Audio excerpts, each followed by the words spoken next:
ایران کے بادشاہ نے اپنے بیٹے کو پڑھانے کے لیے ایک استاد صاحب کا بندوبست کیا. استاد صاحب کو کہا کہ میرے بچے کو دین پڑھائیے، میں چاہتا ہوں کل اس نے عنان حکومت کو سنبھالنا ہے تو یہ دین سے آگاہ ہو جائے، اس کو کچھ سکھائیے، پڑھائیے. بہت نیک بزرگ بڑے درویش عالم پڑھانے لگے، اسباق مکمل ہو گئے، دین کے اسباق قرآن مجید پڑھایا، احادیث طیبہ کا درس دیا، اصول فقہ سے روشناس کرایا. جب بچے نے مکمل تعلیم حاصل کر لی اور آمین ہو گئی، دستار ہو گئی، فارغ ہو گئے، تو پھر ایک دن استاد صاحب نے کہا بیٹے کل تم نے ضرور آنا ہے، کچھ بات کرنی ہے. شہزادہ گیا ملنے استاد صاحب سے. استاد صاحب نے کنڈی لگا لی، ہاتھ میں درہ پکڑ لیا، مار مار کے پورے وجود کو زخمی کر دیا. کوئی غلطی نہیں، کوئی بات نہیں، مارا. اب بچہ آیا آ کے بادشاہ سلامت سے کہا کہ ابا جی سمجھ نہیں آئی، بڑا مارا ہے استاد. تو سیانے تھے نا بادشاہ، یہاں تو قاری صاحب روز کٹہرے میں کھڑے ہوتے ہیں، مولوی صاحب آپ نے میرے بچے کو کیوں مارا ہے؟ آپ 8,000 کے مولوی ہیں، میرا کئی کروڑ کا بچہ ہے، سویرے بدل لیں گے. خبردار آپ نے بچے کو ہاتھ لگایا، اپنی حیثیت میں رہے معاذ. جو قومیں استادوں کو کٹہروں میں کھڑا کرتی ہیں وہ ترقی نہیں کر پاتی. جو استادوں کو کٹہروں میں روز کھڑا کرتے ہیں. کہا ابا جی بڑا مارا ہے. تو والد بڑے سمجھدار تھے، کہنے لگے بیٹا استاد باپ ہوتا ہے، وہ زیادتی نہیں کرتا، کوئی بات ہوگی میں تیرے استاد کو کٹہرے میں نہیں بلاؤں گا. اماں سے بات کی، اماں کہنے لگی بیٹا میں تیرے باپ سے کیسے بات کروں، ڈر آتا. وقت گزر گیا، 22 سال بیت گئے، 22 سال گزر گئے. بادشاہ کا انتقال ہوا، شہزادہ تخت پہ بیٹھا. پہلا حکم یہ دیا کہ میرے استاد کو بلاؤ. پہلا حکم. استاد جی بوڑھے ہو گئے تھے، چھڑی کے اوپر ٹیک لگا کے آئے اور بھویں سفید ہو کے جھک گئی تھیں.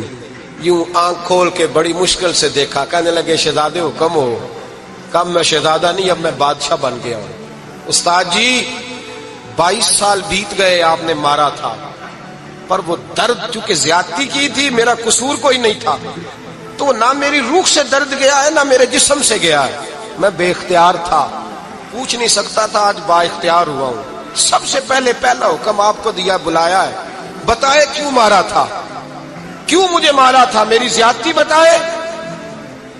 تو استاد، بوڑھے استاد کی آنکھیں آنسوؤں سے بھر گئیں. کہنے لگے بیٹے بس آج کے دن کے لیے مارا تھا، یہ جو دن آ گیا نا میری زندگی میں اس لیے مارا تھا، یہ میں چاہتا تھا میری زندگی میں وقت ہے، آج کے بس میری مراد پوری ہو گئی. کہ صاحب کس لیے، مجھے بھی سمجھائیں. آپ فرمانے لگے کتنی دیر ہو گئی تجھے مار کھائے ہوئے، کتنا زمانہ بیت گیا؟ کہنے لگا 22 سال. فرمایا زخم بھولے تو نہیں، درد ختم تو نہیں ہوئی، تمہیں بات 1 منٹ کے لیے بھی تمہارے حافظے سے محو تو نہیں ہوئی؟ کہ استاد جی روز رات کو یاد آتی، روز خیال آتا تھا. استاد کہنے لگے بھائی تو بے اختیار تھا، پوچھ نہیں سکا، 22 سال تجھے یاد رہا، مجھے پتا تھا تو ایک دن حکمران بنے گا، میں نے تجھے اس لیے مارا تھا کہ بیٹے یاد رکھنا، کسی پہ ظلم نہ کرنا. اگر تجھے 22 سال تک یاد رہا ہے تو جس پر تو ظلم کرے گا اسے بھی قیامت تک یاد رہے گا. اور یہ یاد رکھنا، تو آج با اختیار ہوا تو تو نے مجھے بلا لیا ہے، قیامت کے دن غریب با اختیار ہو جائیں گے، مظلوم با اختیار ہو جائیں گے. وہ با اختیار ہوں گے للہ الواحد القہار، رب کریم کی بارگاہ کے اندر ان کا اختیار ہوگا، اکیلے اللہ کی حکمرانی ہوگی. پھر وہ بلائیں گے بڑے بڑے کج کلا، دنیا میں جن کی پگڑیاں اونچی تھی وہ سر جھکائے کھڑے ہوں گے. دنیا میں جو ڈکٹیٹر بنتے تھے ان کی پشتیں لال ہوں گی، ان کو غدار لکھا جائے گا، قیامت تک نہیں بھولے گا. ظلم کرنا تو سوچ سمجھ کے کرنا، اتنا کرنا جتنا تم سہ سکتے ہو، اتنی زیادتی کرنا جتنی قیامت میں تم برداشت کر سکتے ہو. میرے نبی کریم صلی اللہ علیہ وسلم نے فرمایا ظلم سے بچو، یہ قیامت کے اندھیروں میں سے ایک اندھیرا ہوگا. زندگی میں زیادتی نہ کریں. اگر تھوڑی دیر کے لیے کوئی چیز برداشت کر جائیں گے تو وہ فائدہ دے جائے گی، کچھ دیر کے لیے اگر سہ جائیں گے تو نفع مل جائے گا. سہنے کی کوشش کریں لیکن زیادتی نہ کریں. نظر کو، سوچ کو، ذہن کو پاک رکھیں. اور میرے بھائی زندگی پوری ظلم سے بچیں، زیادتی سے بچیں. امیر المومنین حضرت جناب سیدنا عمر فاروق رضی اللہ تعالیٰ عنہ رات گھر میں تھے تو رونے لگے، بڑی دیر تک روتے رہے. والدہ اٹھی تو صاحبزادے سے کہنے لگی پتہ کرو تمہارے باپ کو کیا مسئلہ ہے۔ شہزادے آئے، کہنے لگے امیر المومنین والد گرامی کیا ہوا؟ تو حضرت عمر فاروق کہنے لگے بیٹا اپنی اماں کو بلاؤ۔ والدہ آ گئیں، کیا بات ہے؟ کچھ طبیعت خراب ہے تو حکیم کا بندوبست کیا جائے۔ تو حضرت عمر کہنے لگے کچھ بھی نہیں، آج مسجد سے نکلا ہوں تو نبی پاک کے صحابہ میری تعریفیں کر رہے تھے۔ یہ حضرت فاروق اعظم کے وصال کے قریب کے دن ہے۔ تعریف ایک تو حضرت یہ رونے کی بات ہے کہ خوش ہونے کی؟ آپ فرمانے لگے نہیں، سوچتا ہوں باہر تو میں اچھا رہا ہوں، پتہ نہیں گھر میں ہی کوئی زیادتی نہ ہو گئی ہو، پتہ نہیں تمہارے ساتھ بھی میرے معاملات ٹھیک تھے کہ نہیں، صحابہ تو تعریف کرتے ہیں، رو رہا ہوں تمہاری وجہ سے نہ الجھ جاؤں، بیوی ہی نہ کہے میرا حق ہی ادا نہیں کیا۔ یہ لفظ کہتے کہتے پہاڑ ہے یہ شخص، کیسر و کسرا کانپتے ہیں۔ حضرت عمر رو پڑے، بی بی سے کہنے لگے مجھے اللہ کی رضا کے لیے معاف نہیں کر دیتی؟ میرے اوپر بوجھ تھا امت کا، میں ساری رات مدینے کی گلیوں میں پھرتا تھا، دن سارا مسجد میں گزرتا تھا، میں تجھے وقت نہیں دے پایا، معاف نہیں کر دیتی؟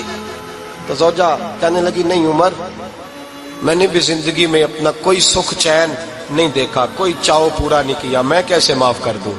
میں نہیں معاف کرتی۔ حضرت عمر زمین پہ بیٹھ گئے، رونے لگے، کہنے لگے چل معاف کر دے۔ کہنے لگی ایک وعدہ کرو، قیامت کے دن رب کریم کی بارگاہ میں میری سفارش کرو گے؟ اللہ کی بارگاہ میں عرض کرو گے کہ اللہ اچھی تھی، مجھے کپڑے دھو کے دیتی تھی، روٹی پکا کے دیتی تھی، میری عزت کی محافظ تھی؟ جناب عمر کہنے لگے تیرے ساتھ وعدہ ہے، رب اپنے فضل سے عمر کو جنت دے گا تو عمر تجھے جنت میں ساتھ لے کر کے جائے گا، تیرے ساتھ وعدہ ہے۔ میرے بھائی جن کے دلوں میں احساس تھا کہ ہم سے کوئی زیادتی نہ ہو جائے کسی جگہ، وہ تو یہاں تک معاملہ کرتے تھے، یہاں تک ان کا خیال رہتا تھا۔ عزیزو، ایک تو نظر میں حیا پیدا کریں، والدین کی بہت بڑی ذمہ داری ہے۔ لاکھوں بچے مرضی کی شادیاں کر رہے ہیں، ہزاروں گھر اجڑ رہے ہیں، یہ وہ والا زہر ہے جو ہر گھر میں تیزی سے پھیلتا چلا جا رہا ہے۔ پہلے ہم کہتے تھے کہ بچہ باہر نہ نکلے، اب کہتے ہیں اللہ کہیں موبائل لے کے تنہا نہ بیٹھ جائے، کہیں تنہا نہ بیٹھ جائے، کیا بنے گا اس کا اگر یہ گندگی اور یہ ایسا نشہ ہے جو اجاڑ کے رکھ دیتا ہے انسان کی توانائیوں کو۔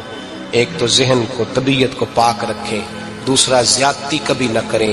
یہ دو سبق اگر امت کو یاد ہو جائیں تو پھر معاشرہ بڑی تیزی سے اصلاح پذیر ہوگا۔ نہ دیکھو دنیا کیا کہتی ہے، یہ دیکھا کرو رسول اللہ کیا کہتے ہیں۔ نبی پاک چھوڑ دو ساری دنیا کے دھوکے، سارے فیشن، ساری رسومات، ساری تہمات چھوڑ دو۔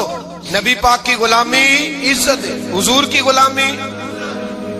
یار بندہ بالکل بے عمل ہو نا، بالکل، تو میری طرح داڑھی رکھ کے پگڑی باندھ کے بس میں بھی چڑھ جائے تو کئی لوگ سیٹیں خالی کر دیتے ہیں، کہتے ہیں بزرگوں یہاں آ جائیں، حضرت جی یہاں آ جائیں، تو پھر عزت کس چیز کی ہوئی؟ سنت مصطفیٰ کی ہوئی نا، پھر عزت نبی پاک کی سنت کی ہوئی نا، وقار کی ہوئی نا۔ ایک صاحب، ایک بچے نے داڑھی رکھ لی تو مجھے آگے کہنے لگے حضرت جی لوگ بڑے بڑے لقب دینے لگے ہیں۔ میں نے کہا کیا؟ کوئی کہتا ہے حضرت صاحب، کوئی کہتا ہے قاری صاحب، کوئی کہتا ہے حافظ صاحب، کوئی کہتا ہے علامہ صاحب۔ تو میں نے کہا تیری موج نہیں بن گئی؟ 4 سالوں میں حفظ ہوتا ہے، تجھے مفت کا لقب مل گیا ہے، درس نظامی 8 سال میں ہوتا ہے، مفت کا علامہ بن گیا ہے، تجھے وقار نہیں دے دیا اللہ تعالیٰ نے؟ عزت، میرے اعلیٰ حضرت فرماتے ہیں عزت صاحب طبقات کہتے ہیں۔ میرے مصطفیٰ کریم سید عالم صلی اللہ علیہ وسلم کے وصال ظاہری کے ایام قریب آئے تو حضور نے سرخ پٹی باندھی، تیز بخار ہے نبی کریم کو، 2 صحابہ سہارا دے کے مسجد میں لائے، نبی پاک علیہ السلام کو بظاہر سہارا دے کے لایا گیا۔ کریم رسول نے لوگوں کو جمع کیا، حضور آج کیا ہونے والا ہے، آج کیا کہا جائے گا، آج کس لیے میٹنگ بلائی ہے؟ نبی کریم کے کل صحابہ جب مسجد میں جمع ہوئے تو کھچا کھچ مسجد بھری ہے۔ وصال ظاہری سے چند یوم پہلے کی بات، نبی پاک نے فرمایا آج تمہیں کوئی جہاد کی ترغیب نہیں دینی، آج کوئی نیا پیغام نہیں دینا، آج تمہیں بتانا ہے کہ رب نے اپنے بندے کو اختیار دیا ہے، چاہے تو دنیا میں رہے، چاہے تو اس کی بارگاہ میں حاضر ہو جائے۔ اس عبد نے بارگاہ ربوبیت کی طرف لوٹنے کا ارادہ کر لیا ہے۔ حضرت صدیق اکبر رونے لگے تو صحابہ نے کہا تمہیں کیا ہوا؟ کہنے لگے سمجھ نہیں رہے، کسی کی بات نہیں کر رہے، نبی پاک تو اپنی بات فرما رہے ہیں، اس نے جانے کا ارادہ کر لیا۔ سنیے میرے بھائی، محبوب پاک نے فرمایا بھائی کسی شخص کو میری طرف سے کوئی تکلیف پہنچی ہو تو بدلہ لے سکتا ہے، بدلہ لے سکتا ہے، کسی کو تکلیف پہنچی ہو۔ صحابہ پھوٹ کے رونے لگے، محبوبہ کرم ہی کرم ہوا ہے، रहमत ही रहमत आई। आपके बारे में गुमान करने वाला भी दायरा ईमान से निकल जाए। हुजूर आप क्या फरमा रहे हैं? फरमाया नहीं भाई उठो।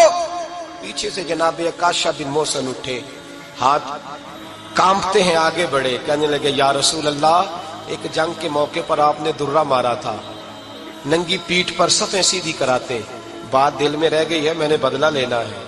नबी करीम ने फरमाया बिलाल दौड़ के जाओ, फातिमा के घर दुर्रा पड़ा है, दुर्रा लाओ। सैयदना बिलाल हबशी कहते मैं गया, दस्तक दी, सैयदा तैयबा ताहिरा हजरत फातिमा फरमाने लगी बिलाल कैसे आए हो? अम्मा जी वो दुर्रा चाहिए था।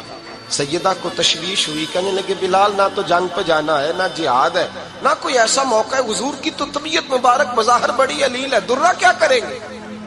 हजरत बिलाल अर्ज करने लगे अम्मा जी एक सियाबी बदला लेने लगे हैं, साहिब तबकात ने जुमले लिखे हैं, कहते हैं बीबी साहिबा ने दुर्रा भी दिया और इमाम हसन हुसैन को भी बाहर निकाला।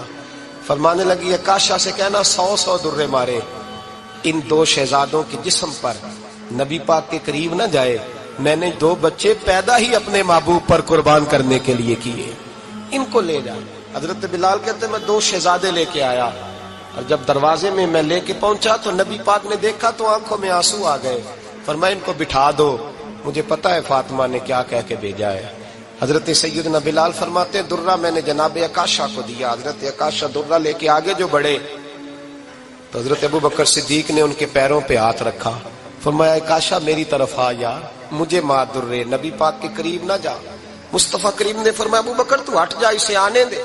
फरमाते मैं चंद कदम आगे गया तो मौला अली शेर खुदा ने मेरे पैर पे हाथ रखा, कहने लगे अकाशा सोच तो सही तू क्या कर रहा है?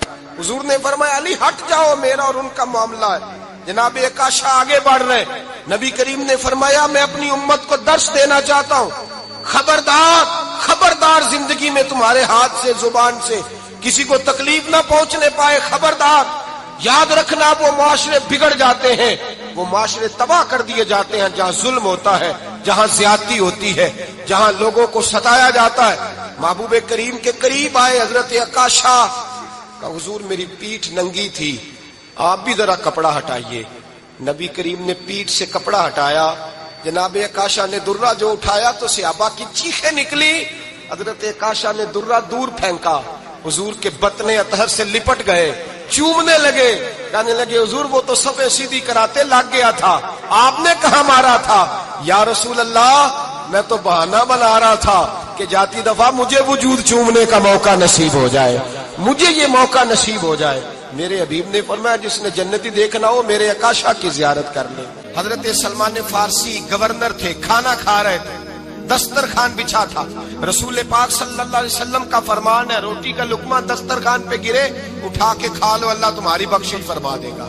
दस्तरखान साफ होता है, रोटी, बड़े गवर्नर थे आप, बड़े बड़े सफीर बैठे थे, वजीर बैठे थे, रोटी का लुकमा गिर गया। आज तो लोग फैशन में इज्जत ढूंढते हैं ना, वकार ढूंढते हैं कि मैं जदीद दुनिया के साथ मिल जाऊं, मैं माज अल्लाह लड़की लड़के इकट्ठे बिठा के मंगनी करूं तो मैं मॉडर्न शुमार हो जाऊंगा, मैं बड़े बड़े ढोल बजाऊं तो मॉडर्न बनूंगा, मैं अगर मेहंदी पे सारे तमाशे कर डालूं तो मैं मॉडर्न हूं। देखो इज्जत किस बात में। हजरत सलमान फारसी रोटी खा रहे थे, सफीर वजीर न जाने बड़े बड़े लोग बैठे थे, खाना खाते खाते लुकमा गिरा दस्तरखान पे, हजरत सलमान फारसी ने समेटा, मुंह में रखा, फिर उंगली मार के दस्तरखान साफ किया।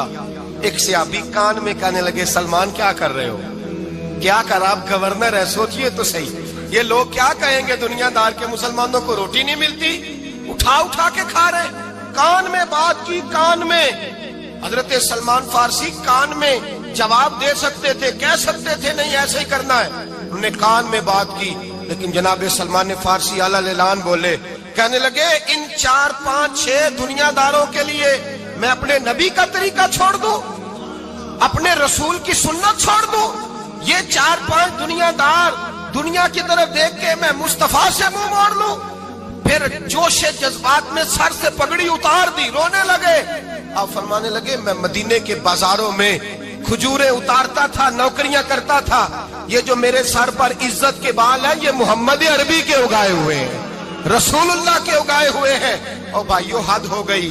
हजरत बिलाल हजरत बिलाल रदी अल्लाह ताला, हजरत बिलाल आए जनाब उमर से मिलने, कैसर व किसरा भी आए तो उमर खातर में न लाए, पर बिलाल हबशी दरवाजे पे दाखिल हुए तो फारूक आजम ने कुर्सी छोड़ दी, हाथ बांध के कोने में खड़े हो गए। काला रंग है, नाम भी लिखना नहीं जानते, जमाने में तारुफ कोई नहीं। हजरत उमर ने हाथ बांधा है। लोग कहने लगे उमर तू कैसे हो, किसरा से नहीं डरता, ये कौन आ रहा है जिसके लिए तेरा इतना इस्तकबाल है। हजरत उमर कहने लगे चुप कर जाओ, इसकी बात न करना, इसे आने दो, इसे आने दो, इसकी बात न छेड़ना। हजरत सैयदना बिलाल आए, कहने लगे अमीरुल मोमिनीन क्या कर रहे हो। फरमाया नहीं चुप कर यार, बाजू पकड़ा, अपनी कुर्सी पे बिठाया।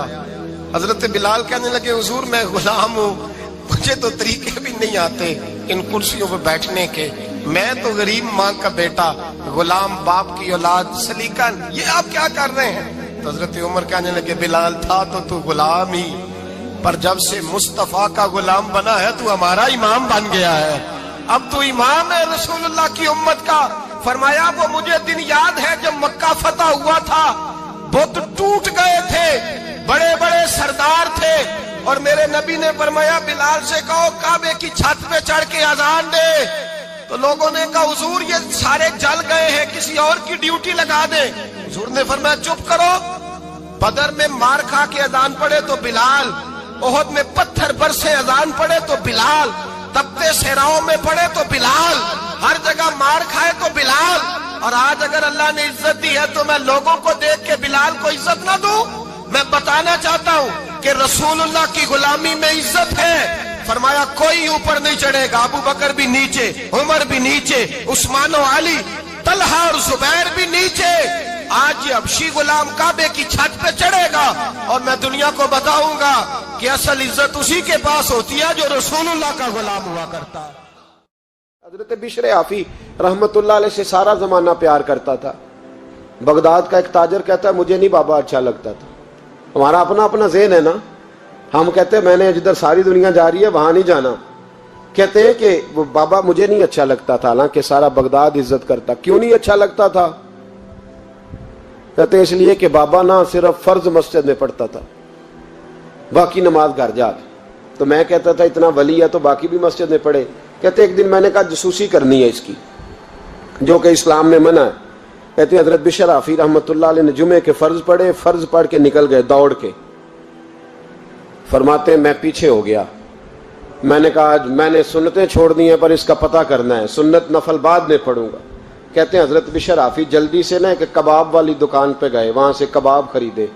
और मैंने कहा बूढ़े की उम्र देखो और इसके जायके देखो, इस उम्र में भी कबाब खाएगा। ओए होए, मौलवी को रोटी ने सताया था इसलिए सुन्नत और नफल छोड़ आया है। कहते हैं थोड़ा सा वो आगे बढ़े तो नान भाई की दुकान से ना नान खरीदे। मैंने कहा देखो यार, देखो इसके जायके, गरम नान खाएगा। बहुत सारे लोग बगदाद में रात की रोटी खाते पर ये गरम खाता है।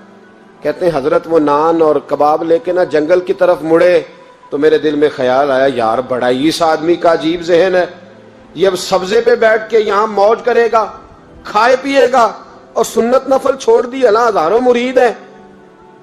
कहते हैं हजरत जंगल में दाखिल हुए, थोड़ा सा सफर किया तो कच्ची आबादी आ गई। कच्ची आबादी, एक कच्चे मकान की टूटा हुआ दरवाजा, बाहर से कुंडी लगी।